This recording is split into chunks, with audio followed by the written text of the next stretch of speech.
Madam, 2 Telugu రాష్ట్రాలు మరొక బీహార్‌లాగా తలపిస్తున్నాయి.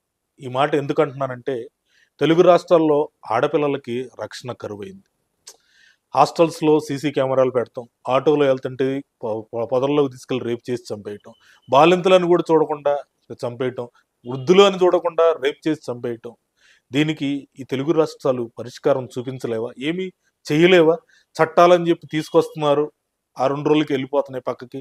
Separate police స్టేషన్‌లు అంటున్నారు. ఆ 2 రోజులకి ఎళ్ళిపోతున్నాయి. అసలు ఆడపిల్లలకి తెలుగు రాష్ట్రాల్లో రక్షణ ఉందా? లేదా? లేదండి.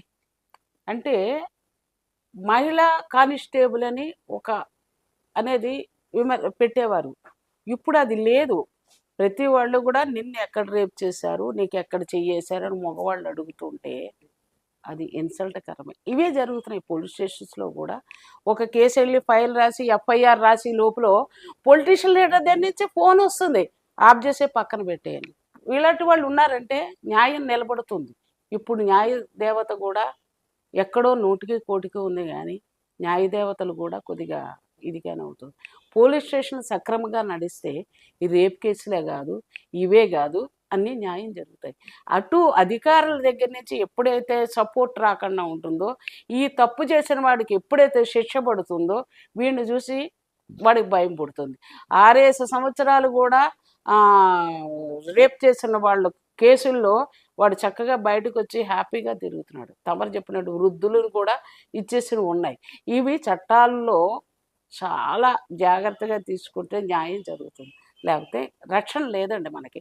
ఆంధ్రప్రదేశ్ కాదు, ఎనీ రాష్ట్రాల్లో కూడా కొన్ని రాష్ట్రాల్లో మాత్రం స్ట్రిక్ట్‌గా జరుగుతున్నాయి. మన ఆంధ్రప్రదేశ్‌లో ఇక్కడ మాత్రం మనకి తెలంగాణ. మహిళలకి రక్షణ లేదు. తెలంగాణలో కూడా వెళ్ళిన వాళ్ళు ఇంటికి వెళ్ళేదాకా కూడా భయం అనేది ఏర్పడుతుంది. మళ్ళీ అటు వాళ్ళు ఎవరన్నా ఉంటే గట్టి గట్టిగా మాట్లాడగలము.